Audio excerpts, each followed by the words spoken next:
All right. So Michelle Holliday, thank you very much for joining me for this conversation. Really excited to chat with you here.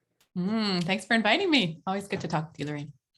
Likewise, it's a pleasure. And we've had a chance to catch up a little bit behind the scenes, and I've set you up in terms of what's coming here. But before we go into the questions I've prepared, it'd be really helpful to hear who you are and what you do, anything you want to share about yourself. Okay. I am a writer, a facilitator, consultant, thinker. My focus is on what I call Thrivability. It's an invitation to organizations and communities and anyone really to notice the guiding story that we have and to shift from a mechanistic story to a story that's more fully aligned with life and life's ability to thrive. So to orient our work, our intentions around that, that goal. Takes different forms. I work in agriculture, in tourism, helping those sectors to evolve, and others, but maybe that's enough for now. That's great. Thanks. You left out that you wrote a book. Do you want to just I wrote a book called The Age of Thrivability: Vital Perspectives and Practices for a Better World. And it offers documentation of evidence that the world is shifting in that direction, there, at least in many spheres, towards a deeper alignment with life and life's ability to thrive. Awesome. And I can't help but just mention to the 8 people who are going to listen to this that I strongly recommend Michelle's book if you haven't read it. It's a great concretization of what it is a lot of these ideas are talking about. So awesome. Well, thank you, Michelle, for making the time to have this conversation. And we're going to roll up our sleeves and dive into the possibilities here. Just a couple more sort of stage setting pieces. One is to just double check if you have any commercial relationship with TD Bank, if they're a client or if you're in any kind of commercial arrangement with them. Not at all. Okay. And I'll also just share in the spirit of transparency how you and I are connected. I think anybody who's been paying attention to my materiality videos by now is realizing I love to interview my friends. So Michelle and I feel very fortunate to be friends with Michelle. We get to live in the same city. And I sort of think of you as my more organized and better sorted cousin or something. I feel like you're doing what I kind of sometimes think I should be doing. So I follow you around, pay attention. There's definitely an alignment between our work. It's wonderful. Yeah, I'm very inspired by what you're up to. At the same time, we haven't had a chance, I don't think, to formally work together. So you and I also don't have a commercial relationship. Maybe one of these days, but keeping our ears to the ground. Cool. So that's who we are. And we're going to go into an exploration of TD Bank, the company that I'm doing this materiality assessment on. And as noted, if you have particular things that you think relate to TD Bank as a specific company, that's great. If your answers are broader, they're more about banking in general or banking in Canada or finance or economics, this is an unscripted conversation to try to get us to the future we want. And before we go company specific, I think it'd be really helpful to hear in your words, since we have so many labels, right? We have sustainable development, regenerative economy, all kinds of words. How would you describe the future you want? The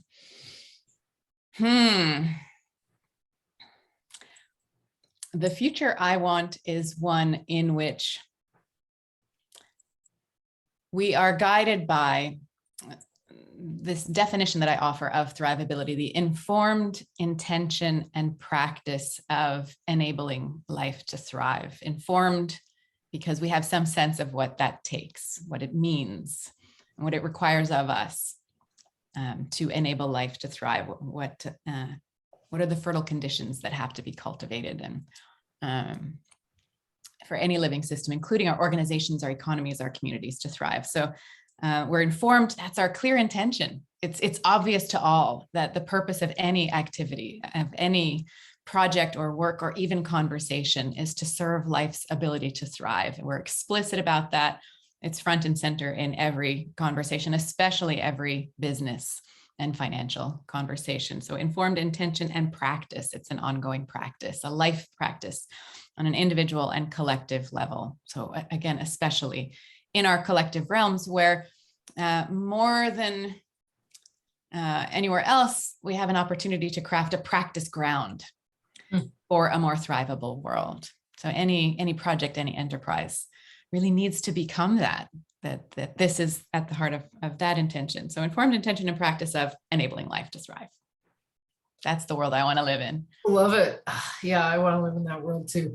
And I actually just want to hover for a moment in your terminology and practice, because I think you bring something unique, and also you've spent a lot of time thinking and writing and sharing and speaking about this. So you talk about thrivability, and I'm wondering if you can expand a bit more on those conditions that enable life to thrive, just from either from what you're seeing out in the world or how you'd like to see it. Just a little more about thrivability, I think would be great for people listening.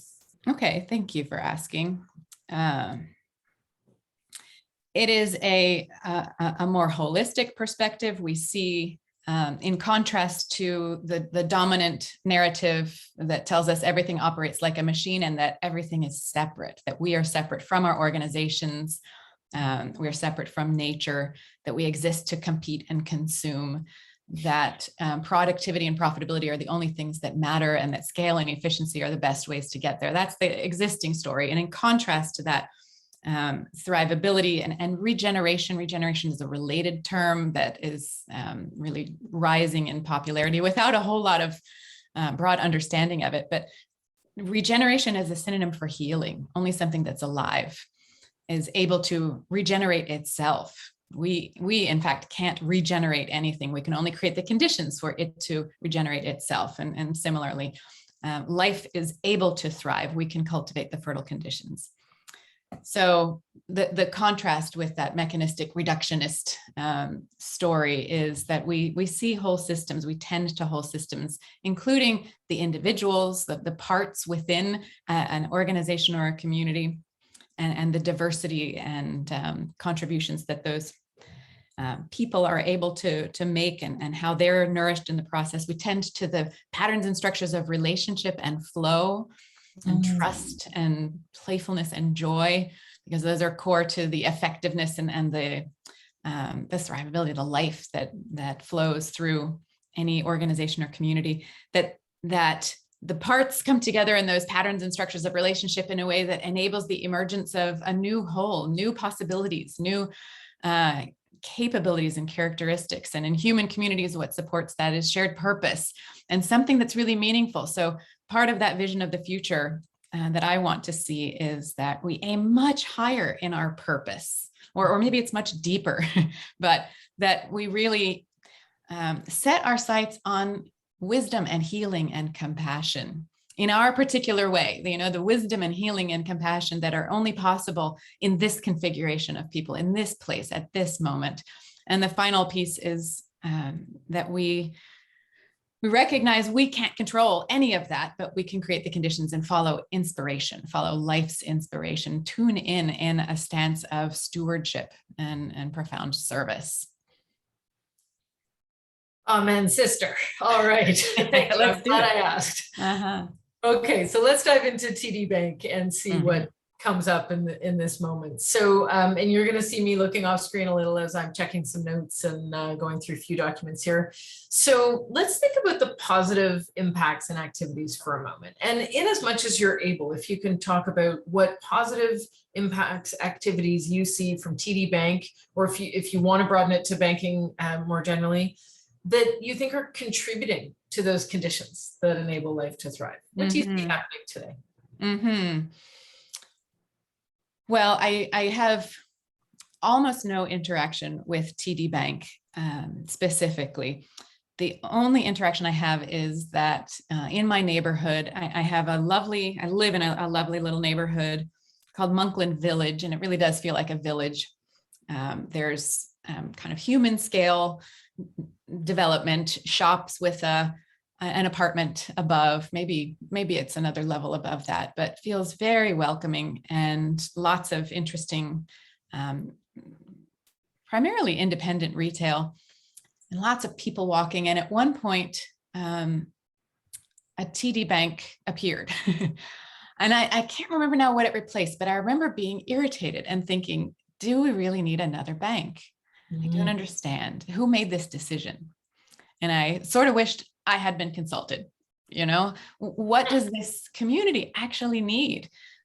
I kind of think we need some community space, that it was these kinds of questions that came to mind. I wanted justification for yet another bank. There are maybe 4 already in this pretty small stretch. So that's my one interaction. And it has since then been a benign presence. People use it. It's quite an attractive storefront. And so I have no objections. You were asking, what's the benefit? Is that right? Of TD Bank impacts or activities that you think might be contributing to that future that you. Yeah. So what might have contributed more is a bit of consultation, and maybe it happened, sort of, are we welcome here in your neighborhood? And that's sort of part of my future vision. I think the flow of resources is a positive contribution. And I benefited recently from a local credit union in Ontario. We have some mutual farmer friends, and we're doing good work together to bring together a pretty sizable group of farmers who are trying to make the transition to regenerative methods. And my contribution and that of a few others is to tend to the soil of community, that it's more challenging than it seems to make this transition. And so farmers need each other to learn together and for moral support. And this local Mennonite credit union has been willing to fund some of the gatherings almost by phone call, Wow. Yeah. And at first we had the assumption that we had to have a proper nonprofit, and we partnered with one who was the fiscal sponsor. And at one point we asked, could you just give us the money? And they said, sure. Where should we send the check? So I'm a recipient of some really beneficial funding to support good community activity. And that's very recent. So I appreciate when financial institutions are not only commercial, but are also supporting community in some way.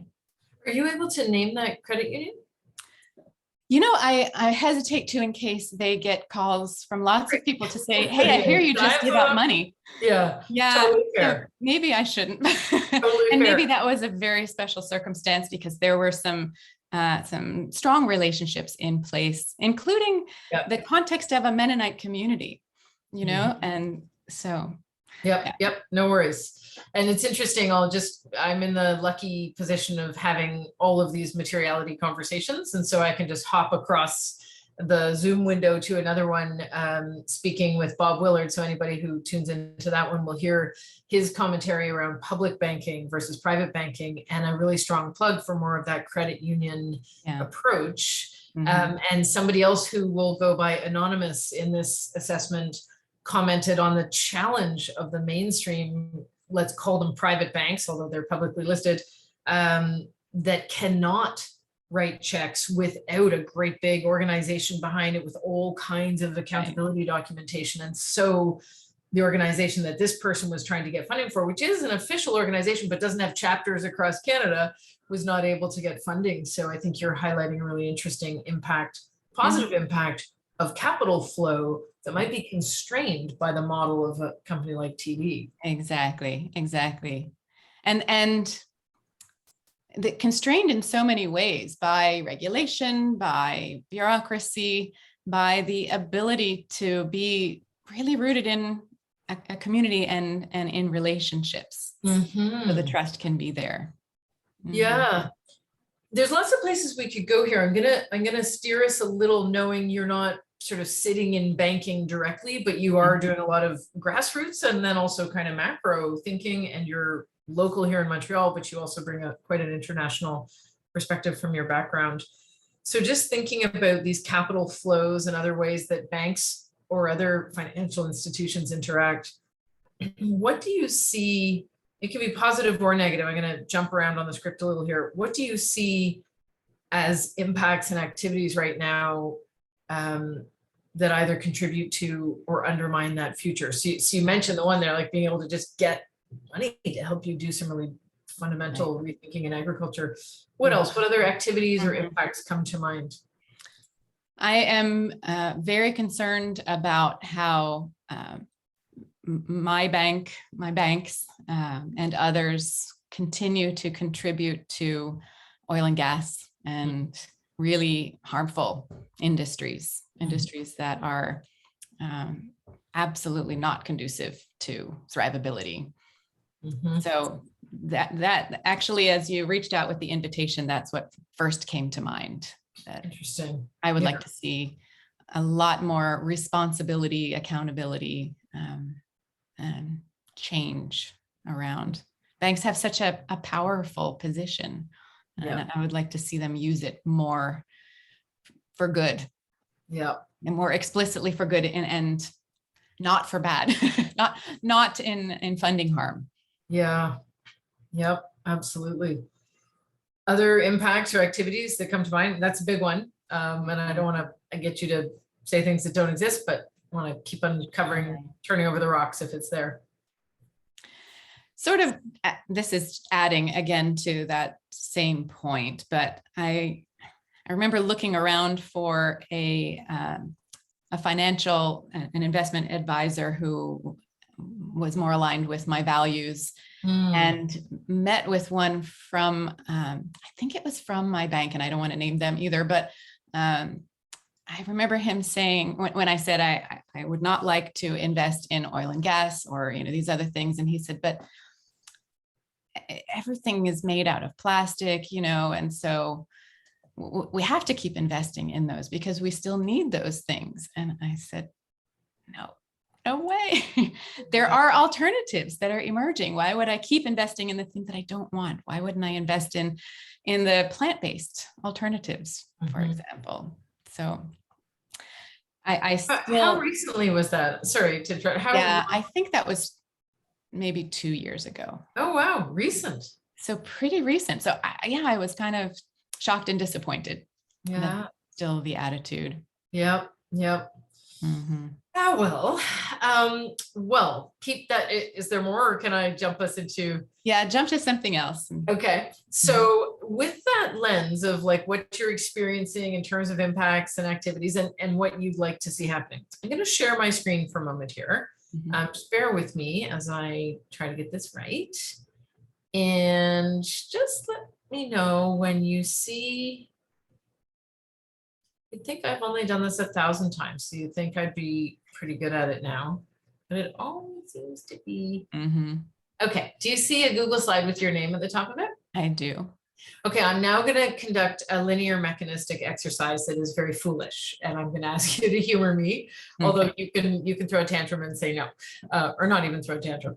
So the object of the game here is to rank or rate this company.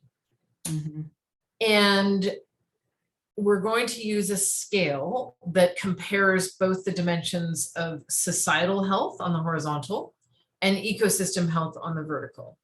Anything below the horizontal line is negative, i.e. it is undermining the ecosystem's ability to thrive or heal. Anything above on the vertical is contributing in some way to the ecosystem's overall health.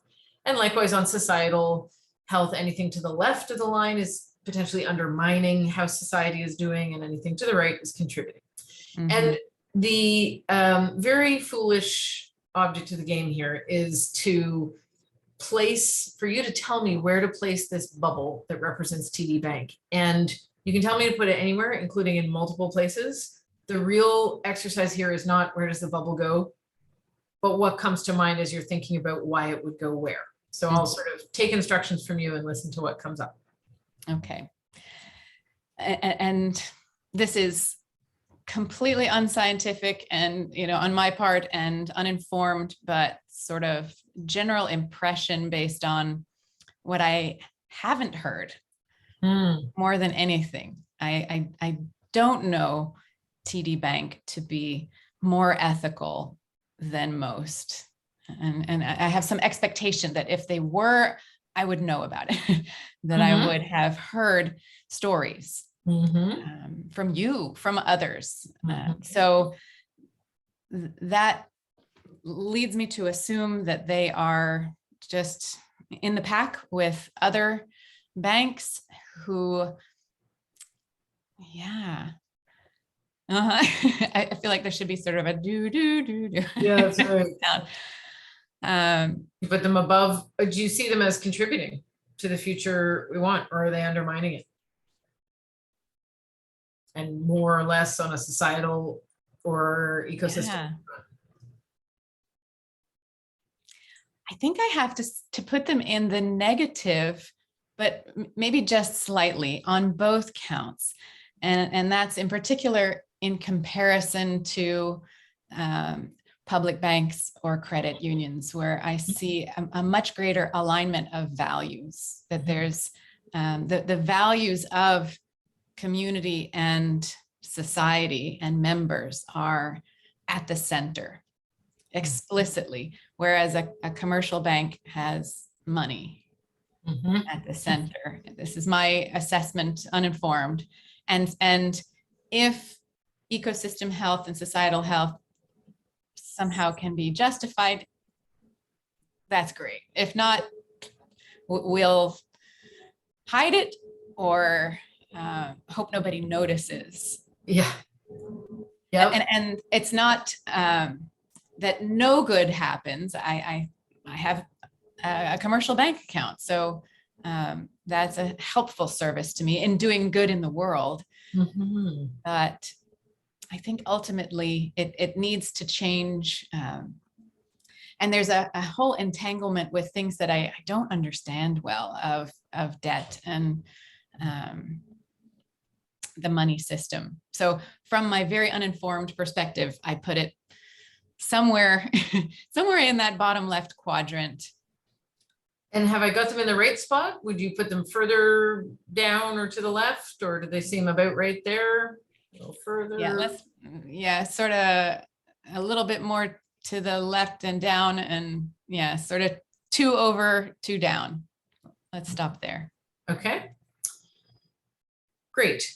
Thank you for humoring that exercise, which you and I both know is overly linear and mechanistic, but nonetheless, especially useful to hear you say why and how you kind of wrestle with the thinking. So thank you very much. And from here, I'm going to take us into a slightly more imaginative space. And there's definitely no right or wrong here. And if some of the other thoughts about impacts and activities swoop back in, that's good too. But I'd like to give you, I'd like to put a couple of scenarios by you and see what comes up for you. So the first one is this just in, there's been some exciting news, which is that you are in charge of everything, the whole universe. Nothing's in the way. There are no limits. Whatever you deem needs doing is what gets done. What do you change about TD Bank? It seems that I would transform their ownership structure to be either publicly owned or I think community owned, member owned, some variation of that, with a much deeper accountability to the people who are being served, much more rootedness in relationship. And I would make it, I think Desjardins operates this way, more of a mycelial network, so that each branch may benefit from some affiliation with a national or even international group. And I'm not sure that actually is a helpful thing, but to the extent that it is, there still may be affiliation, but a much more genuine rootedness in community. So almost a franchise model, but franchises also have their problems. But yeah, sure. Yeah. Where there is that credit union sort of depth of relationship and conversation, so that when a branch shows up, they don't just show up. That would be unimaginable and rude even. But instead there would be an introducing themselves, Oh, nice. Can we be of service? And if so, then let's figure that out together. What are the needs of this community? And again, maybe that happened in my community, but and I'm also speaking really at the personal banking level. That's kind of the only level that I'm very familiar with. But What else would you change though? You talked about your conversation with your banker who was unfamiliar with the idea of screening out fossil fuels. So now you're in charge of the universe, including decisions being made at the bank. What would you change there? For sure, there would be awareness and different priorities, clearer priorities of investing. And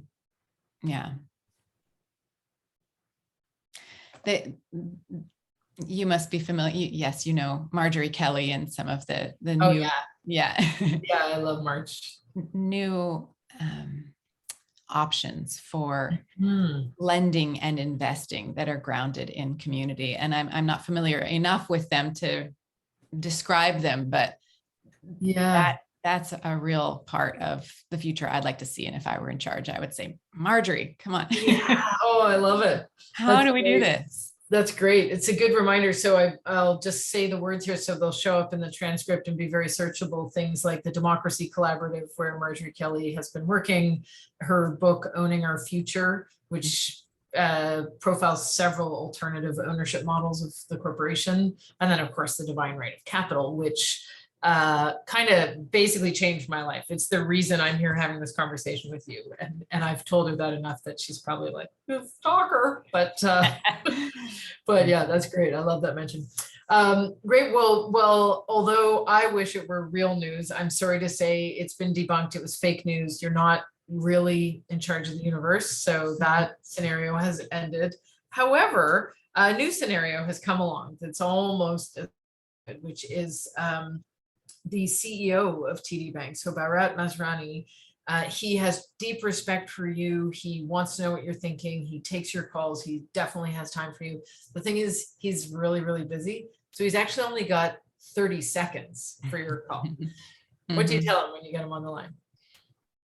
I'm not sure I can manage it in 30 seconds, but this is part of what I said to this group of deans of business schools yesterday, that we need these institutions to become practice grounds themselves. So can you have these courageous conversations internally first about what will it look like when each of us who work in this banking system are able to share our best gifts and contributions and to be nourished in the process?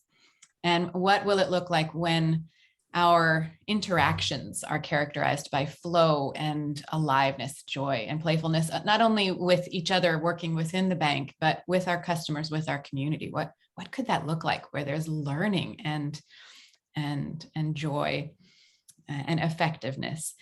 And what is the healing and the wisdom and the compassion that call to us within this bank and in this place? And maybe that's a conversation that could be held within each branch, and then collate the findings and what would it mean to us to steward the life within this institution and within the communities that we serve, to really be in deep alignment and inspiration, guided by inspiration. There's power in these bold, courageous conversations to discover together and experiment. It's not one answer. We're going to have to find our way into that future. So can we have that conversation and then have it again? How are we doing? And what would create more aliveness and possibility? Where would we like to experiment next? That would be my invitation to him. I love it. He's still listening somewhere. Fantastic. Thank you, Michelle. And I can't help but, again, hop into a whole other Zoom window outside of the Materiality Project and the Fisheye Cafe this morning, which is a whole other story. The amazing Samantha Supaya made a comment that feels really related to what you're saying around how, we spend a lot of time, especially in corporate context, driving for consensus, but consensus isn't necessarily desirable. There are many, many, many answers to these things. So it feels like you're sort of reinforcing something that happens on lots of scales. Those are the questions I had prepared for you. Are there other things I didn't ask you about that you want to make sure you put into the airwaves here as we think about whether or not TD Bank and banking in general is helping create the future we want?